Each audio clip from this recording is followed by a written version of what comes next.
Ouagadougou, capitale du Burkina Faso, a abrité du 10 au 14 octobre 2010 la 4e session des Semaines sociales du Burkina Faso sous le thème « Doctrine sociale de l'Église et engagement politique des chrétiens ».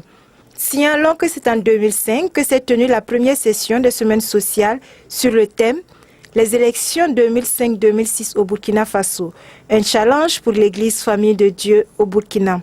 Depuis lors, la Commission Justice et Paix, organe de la Conférence épiscopale du Burkina et du Niger, a, en collaboration avec les autres commissions épiscopales, dont celle de la pastorale sociale, du laïcat et des moyens de communication sociale, organisé d'autres sessions. 2006. La justice sociale et la paix au Burkina Faso. Quelle contribution de l'Église catholique. 2008. Corruption et lutte contre la pauvreté au Burkina Faso. Quelle contribution de l'Église catholique. Et en 2010, doctrine sociale de l'Église et engagement politique des chrétiens. Mais qu'est-ce qu'une semaine sociale? Elles ont été créées en 1904 à l'appel du pape Léon XIII dans sa grande encyclique Rerum Novarum, des choses nouvelles par lesquelles il invitait tous les chrétiens, spécialement dans les sociétés de début de l'industrialisation, à prendre conscience de la misère ouvrière et à considérer que lutter contre cette misère, contre cette pauvreté, était une tâche collective des chrétiens.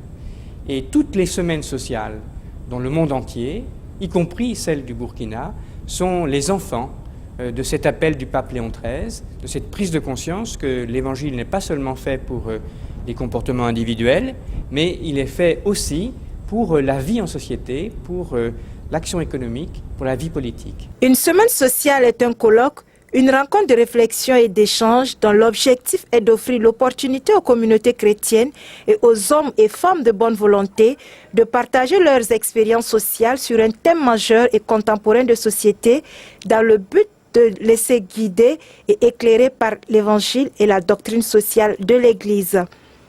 Les semaines sociales sont par excellence un lieu de formation, d'information et de renforcement de la foi et des capacités des chrétiens pour leur permettre de jouer leur rôle de sel, de levain et de lumière dans la société.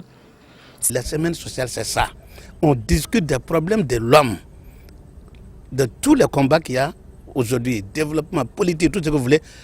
Le seul combat qui vaut la peine d'être mené, c'est le combat autour de l'homme. Or, cet homme-là, l'Église s'en occupe, l'État s'en occupe, les ONG, les politiques, tout le monde s'occupe de l'homme. Pourquoi ne pas nous mettre d'accord autour de l'homme? C'est sous le signe de l'enracinement de la formation des communautés chrétiennes à la doctrine sociale de l'Église que se sont tenues cette 4e session. Elle était parrainée par 2 personnalités, Monseigneur Laurent Mosengo, archevêque de Kinshasa, et M. Roch-Marc Christian Kaboré, président de l'Assemblée nationale du Burkina Faso. L'ouverture de la 4e session des Semaines sociales du Burkina a eu lieu le lundi 11 octobre dans la salle de conférence du Centre national cardinal Paul Zungrana, une cérémonie ponctuée par plusieurs allocutions. Le mot introductif a été livré par le secrétaire national de la Commission Justice et Paix, M. François de Salbado. Dans un contexte où beaucoup de citoyens, toutes catégories confondues, considèrent la politique comme l'art de tromper les autres avant d'être trompé soi-même. Dans un contexte où la politique est perçue comme un terrain de mensonges, de fraude, de maraboutage, d'achat de conscience, où des chrétiens eux-mêmes, j'allais dire des croyants en Dieu, toutes confessions religieuses confondues, excellent dans toutes sortes de manœuvres peu recommandables.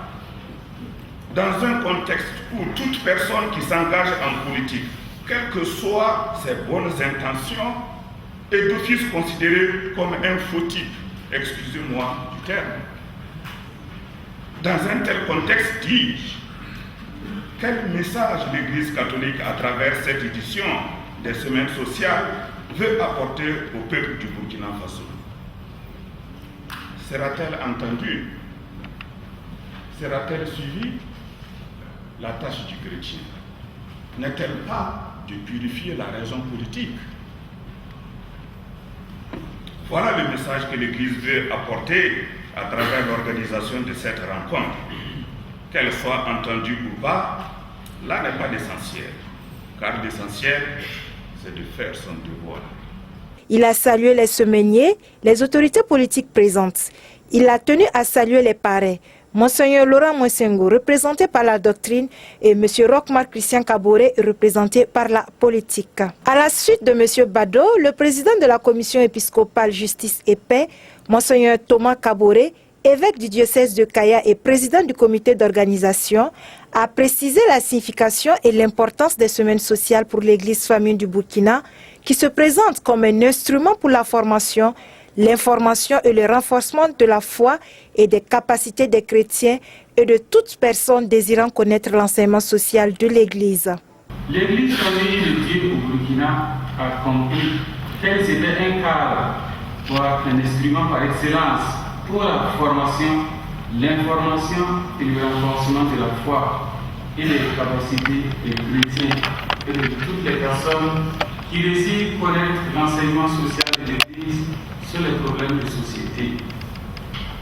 Il s'agit de la volonté de servir sa nation, sa patrie, d'une part, et d'autre part, de la sorte de connaissance et de compétence pour servir au mieux l'intérêt de la nation. La seconde intervention a été celle du représentant du nonce apostolique qui a livré le message d'encouragement et de bénédiction du Saint-Père, le pape Benoît XVI. Sa sainteté, le pape Benoît XVI, adresse ses encouragements et ses salutations cordiales à tous les participants. Le pape confie tous les participants à la protection de la Vierge Marie, Notre-Dame Dieu Rosaire et Reine de l'Afrique, et leur adresse une particulière bénédiction apostolique qu'il étend à leur famille. À cette allocution a suivi celle du président des Semaines sociales de France, M. Jérôme Vian. Il a apprécié l'opportunité de cette édition du Burkina qui se situe à la veille d'une échéance électorale, avant d'exprimer son espoir que ces assises puissent constituer une source de dynamisme, de créativité, de confiance dans l'avenir que comporte pour l'action publique la charité dans la vérité. Cette 4e session du Burkina Faso des Semaines sociales se situe à quelque temps d'une très importante échéance politique pour votre pays, puisque vous situez cette rencontre sous l'interrogation féconde et fondamentale des relations entre foi et politique, engagement des chrétiens et vie publique. Permettez-moi de marquer à la fois la spécificité, la singularité et le caractère de bien public d'une contribution chrétienne à la vie politique, conçue comme la forme la plus haute de l'exercice de la charité. L'engagement des chrétiens que vous allez scruter, approfondir, écouter pendant ces 4 jours, comme l'a rappelé inlassablement sa sainteté Benoît XVI encore récemment en Angleterre, cet engagement apporte une contribution humble, mais décisive, à la recherche par la politique d'un État de droit, d'une démocratie durable. Le 4e discours a été prononcé par son Excellence M. Roch-Marc Christian Kaboré, co-parrain de l'édition. Après avoir présenté ses félicitations pour la tenue de cette session et la pertinence du thème, il a insisté sur le fait, comme tout citoyen, le chrétien doit assurément s'engager en se fondant sur l'enseignement social de l'Église et en faisant le choix de servir l'homme et l'intérêt général. L'engagement du chrétien en politique n'est pas une option parmi d'autres, si l'on considère que c'est par la politique qu'on est censé réaliser le bien commun. C'est pourquoi la politique reste un espace essentiel et un moyen fondamental pour la construction d'une société digne de l'homme, faite de justice, d'amour, de tolérance, de solidarité humaine et de paix. En cela, cette rencontre peut et doit contribuer à donner à la politique ses lettres de noblesse, à forger et à former des citoyens responsables, capables de contribuer, selon la doctrine sociale de l'Église, au développement économique et social du Burkina Faso. Comme tout citoyen, le chrétien doit assurément s'engager en politique en se fondant sur l'enseignement de l'Église et en faisant des choix de servir l'homme et l'intérêt général. En ce sens, notre responsabilité est commune si nous voulons transformer la société et améliorer la gouvernance tant politique, économique, sociale que culturelle. En effet, en démocratie, nous sommes des citoyens appelés dans les votes à opérer des choix en toute conscience. Cette responsabilité est un privilège de notre temps et il nous appartient d'en tirer les conséquences. Tout en souhaitant plein succès à cette édition, il a exprimé le vœu que les communications et les conclusions des travaux soient largement diffusées au Burkina et ailleurs. Je voudrais souhaiter que cette 4e édition des Semaines sociales du Burkina soit une véritable école d'éducation et de formation à la démocratie et à la citoyenneté responsable. Puisse-t-elle contribuer à améliorer la perception des citoyens de la politique et susciter un engagement plus conscient et plus actif sur le gage des transformations qualitatives en faveur de l'homme. Tout en souhaitant plein succès à cette édition, je ne doute pas que les communications et les conclusions de vos travaux feront l'objet d'une large diffusion au Burkina Faso et ailleurs. Monseigneur Séraphin Rwamba, président de la conférence épiscopale Burkina-Niger, a prononcé le discours d'ouverture. Il a tenu à clarifier qu'en politique, la conquête du pouvoir n'intéresse pas l'Église en tant qu'institution, mais les questions politiques l'intéressent car c'est là que se prennent les grandes décisions pour le bien commun. C'est pourquoi il invite les chrétiens à s'engager car la politique est la forme la plus exigeante de la charité. L'Église se sent toujours grandie dans des laïcs bien formés et qui assument leur identité de chrétiens.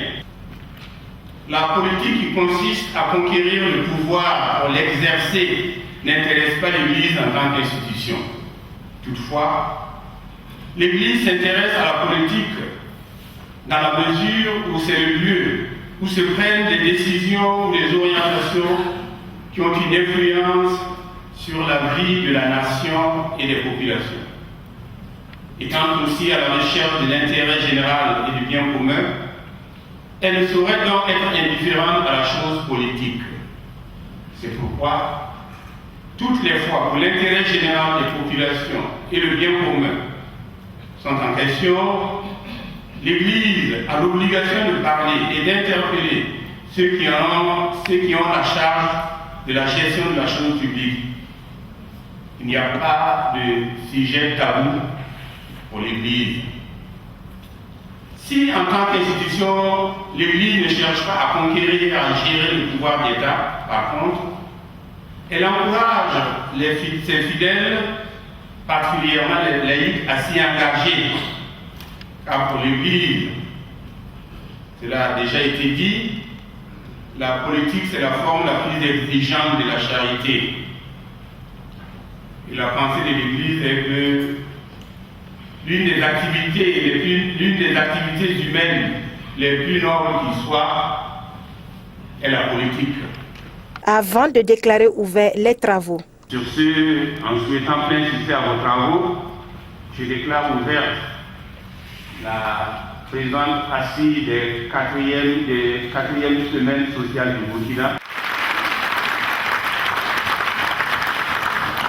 Après cette cérémonie d'ouverture, place est faite au début des communications. La conférence introductive portant sur le thème de la session, doctrine sociale de l'Église et engagement politique du chrétien, a été livrée par son Excellence Monseigneur Laurent Mosengo. Selon lui, la politique est un art noble dont les laïcs sont les acteurs. Le chrétien doit donc transformer les réalités temporelles selon les valeurs de Dieu, car la vie de l'homme n'est pas un passe-temps, mais le prolongement de la création.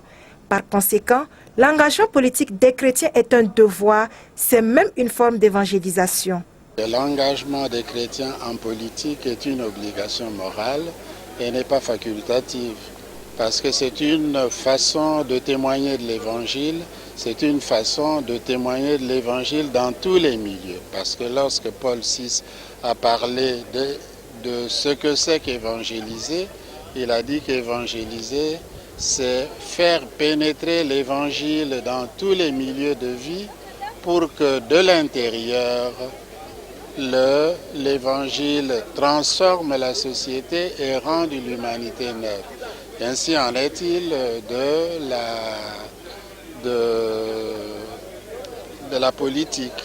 Il faut que les chrétiens y aillent qu'ils prêchent l'évangile par le témoignage de leur vie et de cette manière-là fassent de telle manière que l'évangile pénètre les milieux et transforme ces milieux politiques de l'intérieur. Voilà. Donc, allez-y en politique, il faut tenir compte de la doctrine sociale de l'Église, le bien commun, la destination universelle des biens de la terre, la subsidiarité, la solidarité, etc. Et puis, faire en sorte que le pouvoir ait sa raison d'être, qui est de s'occuper du bien commun. La deuxième conférence sur le thème « Doctrine sociale de l'Église et système politique ». L'Église a-t-elle une préférence? L'Église n'a pas de préférence pour un système politique. Ni pour la démocratie, ni pour l'aristocratie, ni pour la monarchie. A été livré par le père Denis Mongenet, directeur général du CERAP, le centre de réflexion et d'action pour la paix basé à Abidjan. D'entrée en jeu, il faut dire que l'Église n'a pas de préférence pour un système politique donné, mais elle respecte le système démocratique et tout système qui respecte la dignité de l'homme, image de Dieu. La réponse, vous l'avez rappelé tout à l'heure, la réponse à la question ainsi posée me dispenserait aussitôt de vous parler précisément plus longuement. Je lis en effet dans le compendium de la doctrine sociale de l'Église, au numéro 424, que n'ayant pas un domaine de compétences spécifique en ce qui concerne la structure de la communauté politique, l'Église respecte l'autonomie légitime de l'ordre démocratique. Elle n'a pas qualité pour exprimer une préférence de l'une ou l'autre solution institutionnelle ou constitutionnelle. Elle n'a pas non plus la tâche de s'occuper des programmes politiques, sinon pour leurs implications religieuses et morales. Et le compendium s'appuie explicitement sur une phrase de l'encyclique Centesimus Annus de Jean-Paul II, numéro 47, paru 15 ans plus tôt, en 1991. La citation clôt pratiquement le 8e chapitre du compendium, entièrement consacré à la communauté politique. Il s'agit donc d'une conclusion et tout est dit. L'Église n'a rien à dire en matière politique.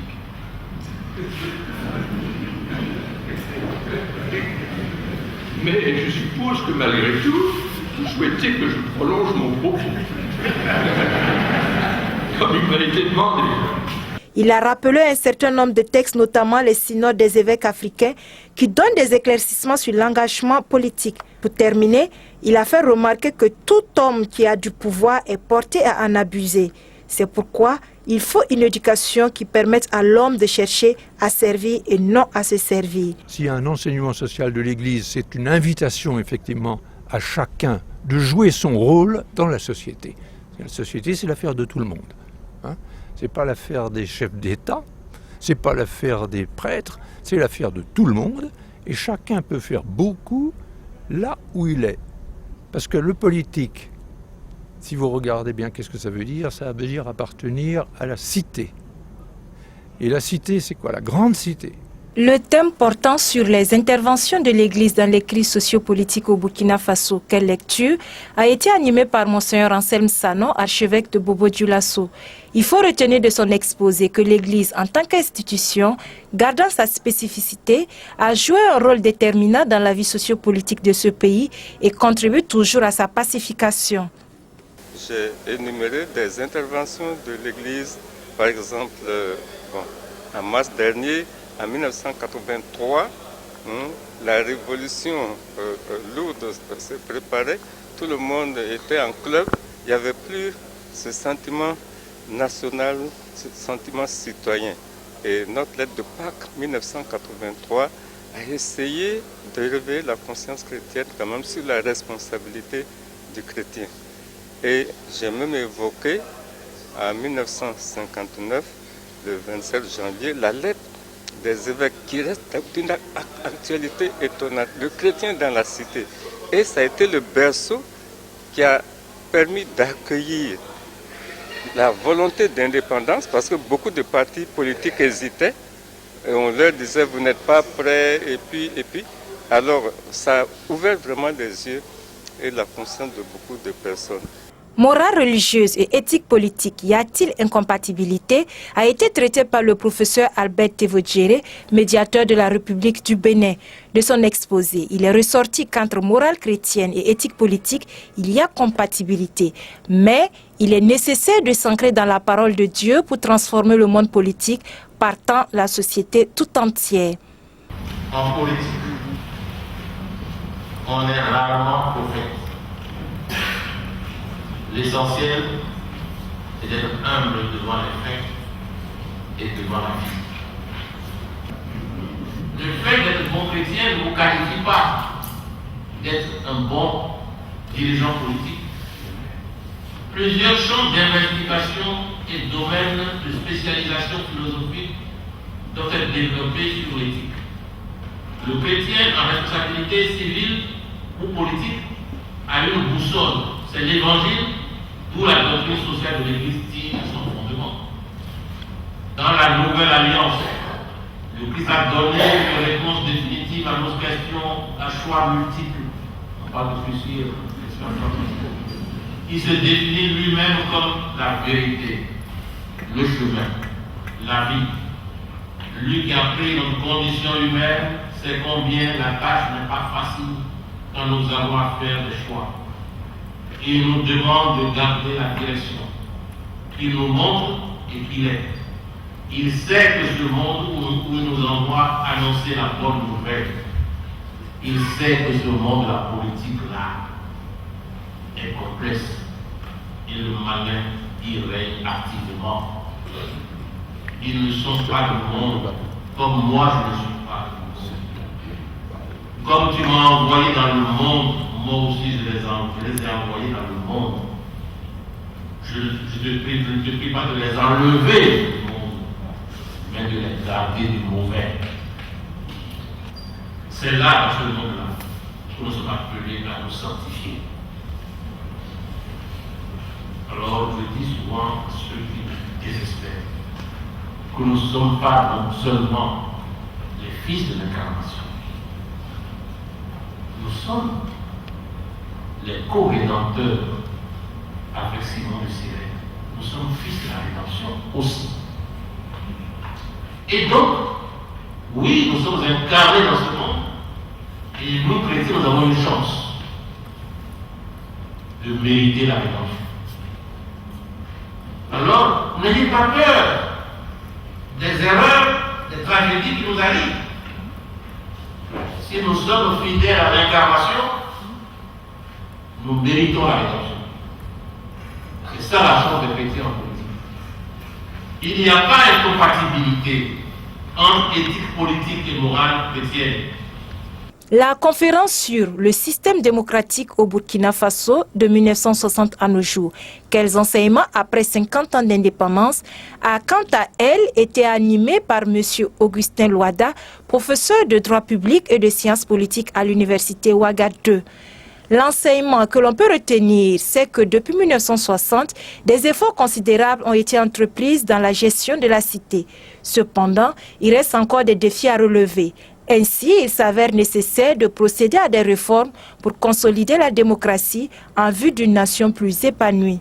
La démocratie, c'est un système qui admet qu'il y a une pluralité de candidatures possibles pour permettre au peuple souverain de choisir et qui consacre également un certain nombre de libertés politiques, dont notamment le droit à la participation. Le peuple a le droit de participer ou choisir lui-même ses dirigeants. Et donc c'est essentiellement une approche fondée sur les procédures, parce que la démocratie n'est rien d'autre qu'un système de sélection des gouvernants, à l'opposé des systèmes de cooptation, à l'opposé des systèmes basés sur l'hérédité. Mais il y a aussi une approche substantialiste qui dit qu'on ne peut pas s'en tenir aux libertés purement civiles et politiques pour définir la démocratie. Il faut aller au-delà. Donc il faut qu'aux libertés civiles et politiques, à l'ouverture et à la liberté du système politique, s'ajoute un certain nombre de droits économiques et sociaux.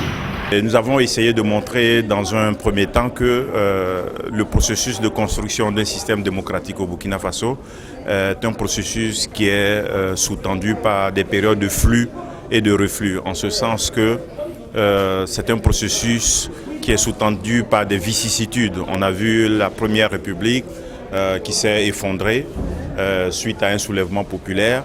On a vu tous les efforts que les différents acteurs, société civile, portés par les syndicats en particulier, les partis politiques et les autorités militaires, tous les efforts qui ont été déployés pour construire un système démocratique consolidé. Mais on a vu à chaque fois que les républiques étaient mises en place, n'arrivaient pas à leur terme, compte tenu en particulier des divisions au sein de la classe politique, qui est empêtrée le plus souvent dans des débats stériles, loin des préoccupations des populations. Et donc, c'est ce manque de capacité responsive, à mon avis, qui a peut-être fait échouer le projet de construction d'un système démocratique. Et donc, devant l'échec de ce projet, il y a eu bien entendu l'intervention des militaires qui s'est, je dirais, accélérée au fur et à mesure avec la fréquence des coups d'État et donc qui a créé une période d'instabilité politique dans notre pays. Mais le projet a été repris, puisqu'on sait que la démocratie, c'est un processus, et il a été repris avec la fondation, la création de la 4e République, qui est actuellement, qui a battu le record parce qu'elle a été instituée à partir de 1991 et les institutions fonctionnent. Les consultations électorales se routinisent et donc ça montre qu'il y a quand même une certaine stabilité. Mais malheureusement, lorsqu'on interroge cette stabilité, on voit que derrière, il y a encore beaucoup de déficiences structurelles que nous avons essayé de montrer à un triple niveau. Au niveau du constitutionnalisme et de l'état de droit, au niveau de l'obligation de rendre compte de la légitimité des gouvernants et aussi au niveau de la société civile. Il y a des déficiences à ce niveau et nous avons terminé en disant que le rapport du mécanisme africain d'évaluation par les pairs qui fait le tour d'horizon des problèmes de la gouvernance dans notre pays et qui propose un certain nombre de solutions devrait constituer une base solide pour un dialogue entre les différentes forces politiques pour corriger les déficiences structurelles qui empêchent de consolider notre démocratie. En plus des communications toutes suivies de débats, les semeniers ont bénéficié d'un partage d'expériences avec des chrétiens engagés en politique, notamment le député Laurent Bado, président fondateur du Parti de la Renaissance nationale Parent. Le député Laurent Bado, dans son intervention, a évoqué 3 raisons principales qui l'ont amené en politique. En état dans la société, je dis il faut combattre toute injustice. Je ne peux pas accepter l'exploitation du plus grand nombre des pauvres par les riches, par les dirigeants du pays. C'est ça d'abord ma raison personnelle. L'autre raison, deuxièmement, sincèrement, je voudrais aussi transformer la masse en peuple. Cela le disait d'ailleurs depuis 12. Rappelez-vous, Radio Message du 24 février, 24 décembre 1944. J'en parle d'ailleurs dans un ouvrage, quel modèle de démocratie pour l'Afrique noire. Donc, j'ai dit non. Le peuple, il n'y a pas de démocratie chez nous. Le peuple là, c'est une masse, nue de l'extérieur. Alors que pour le pape, la doctrine sociale de l'Église. Non, attention. Un peuple se constitue d'éléments conscients et responsables. C'est ça qu'on a réagi devant des choses. Or, chez nous, on n'a que des moutons de Waïkuya qui acceptent tout. Et il suffit de leur donner à manger et à boire, de faire des promesses et pas, ils se mettent maintenant à voter pour vous. Mais ce ne sont pas des citoyens qui nous regardent. Donc moi je dis Laurent, ça te mettre en politique uniquement pour transformer les gens. La troisième raison, et vous la devinez, mais c'est contribuer à l'avènement du règne social de Jésus-Christ. Il faut mettre en œuvre la doctrine sociale de l'Église. Il a par la suite donné la spécificité du chrétien en politique qui est de servir. Aussi a-t-il relevé que l'ignorance des chrétiens intellectuels et la passivité de la hiérarchie constituent les principales difficultés et a souhaité de ce fait de la part de l'Église la divulgation de la doctrine sociale de l'Église et la dénonciation des fraudes et injustices politiques. Mon expérience politique là, je suis très déçu. Je suis très déçu au Burkina. Les chrétiens là sont des chrétiens du dimanche. Alors moi, je préfère quelqu'un qui fait de chaque instant de sa vie une prière au lieu d'aller prier le dimanche. Vous avez compris? Donc, il faut que les chrétiens là se lèvent. Voilà, ils doivent être la lumière, le levain, la poix. Alors, ils ne sont rien ici. Ils font même le mal plus que ceux qui ne croient pas au bon Dieu. Alors, il n'y a rien d'autre à ajouter. Mais est-ce que vous pensez que les conditions pour que les chrétiens se lèvent? Mais alors, il suffit de se lever, c'est tout. Il y a quelles conditions? Elles sont de l'extérieur, non? On va vous donner des conditions de l'extérieur. Non, on demande à chaque chrétien de vivre sa foi. Essaye de vivre sa foi. Les chrétiens ne vivent pas leur foi. Il y a que des chrétiens qui sont maintenant dans des partis communistes. Non, je pose la question, parti communiste là. Alors, pourquoi ils savent être communistes? Hein? Pourquoi ils sont dans des partis qui fraudent? Des partis de corruption du pays? Pourquoi? Vous n'avez pas remarqué? C'est ça qu'on veut dire tout simplement. Que le chrétien vive sa foi, qu'il soit un vrai catholique, c'est tout. Pas plus que ça. Le père Philippe Zongo de la communauté Santé-Gidio, quant à lui, a tablé sur les domaines d'intervention en termes de médiation de la communauté Santé-Gidio, en soulignant que la paix est à construire au jour le jour. Santé-Gidio est un sujet international très particulier. Ce n'est ni une organisation internationale, ni une ONG spécialisée en matière de médiation. Il reste à nous demander comment une communauté chrétienne de laïcs peut lutter pour la paix, peut travailler pour la paix. La communauté ne cesse de multiplier les contacts avec tout le monde. Et nous croyons que c'est une définition pour comprendre la particularité de Santé-Gidio, surtout dans sa passion pour le grand monde. C'est une passion qui se nourrit d'une spiritualité évangélique qui considère la guerre comme un mal. À Santé-Gidio, nous disons que la guerre est la mère de toutes les pauvretés. Après le partage d'expériences des travaux en atelier pour approfondir la question de la doctrine sociale de l'Église et l'engagement en politique de chrétiens ont été effectués. Les riches échanges autour des conférences et du partage d'expériences ont permis aux semainiers d'approfondir la réflexion sur la problématique de l'engagement politique des chrétiens par des travaux en atelier. Ces ateliers ont consisté à définir les exigences d'un engagement responsable des chrétiens en politique, de même que les stratégies et actions à mettre en œuvre pour un encadrement efficace des chrétiens engagés en politique. Ces réflexions ont par ailleurs permis de faire des observations et recommandations sur l'actualité politique nationale et de proposer des thèmes pour la 5e édition des Semaines sociales.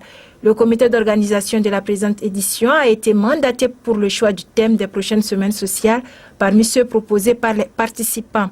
Les semainiers ont également eu droit au cours de cette rencontre à une visite de l'Assemblée nationale du Burkina Faso, suivie d'échanges avec le président du groupe parlementaire du Congrès pour la démocratie et le progrès CDP, représentant le président de l'Assemblée nationale sur le rôle et les missions du député. Cette 4e session des Semaines sociales du Burkina a aussi connu dans la matinée du 14 octobre le lancement officiel du site de la commission Justice et Paix, la soumission du projet de lettre pastorale sur l'engagement des chrétiens en politique, de même que l'amendement et l'adoption du projet de message des participants au Saint-Père et des différentes motions. Au titre des recommandations et résolutions, il a été adopté, à l'endroit des agents pastoraux, une recommandation sur la formation des chrétiens en matière de doctrine sociale de l'Église, une recommandation sur l'encadrement des chrétiens engagés en politique. À l'endroit des chrétiens laïcs, une recommandation sur la nécessité de l'engagement des chrétiens dans la gestion de la chose publique conformément à la doctrine sociale de l'Église. Une recommandation sur la nécessité de la création de cadres de concertation et de formation en vue de vivre et de transformer leur milieu de vie à la lumière de l'Évangile. À l'endroit des chrétiens engagés en politique, une interpellation à concilier leur vie de foi et leur vie politique. Aussi a-t-il été adopté des motions de remerciement à l'endroit des évêques, des parrains, des intervenants, des partenaires et des participants, ainsi que des motions. Une motion d'encouragement pour la création de l'aumônerie de l'élite intellectuelle et politique à Ouagadougou et pour l'introduction d'un module d'initiation à la doctrine sociale de l'Église à l'UKO, à Bobo Dioulasso. Cette édition a pris fin dans la soirée du 14 octobre avec la cérémonie de clôture, la messe de clôture et un concert organisé dans le cadre du Fonds de promotion de l'accès à la justice et la promotion du compendium de la doctrine sociale de l'Église.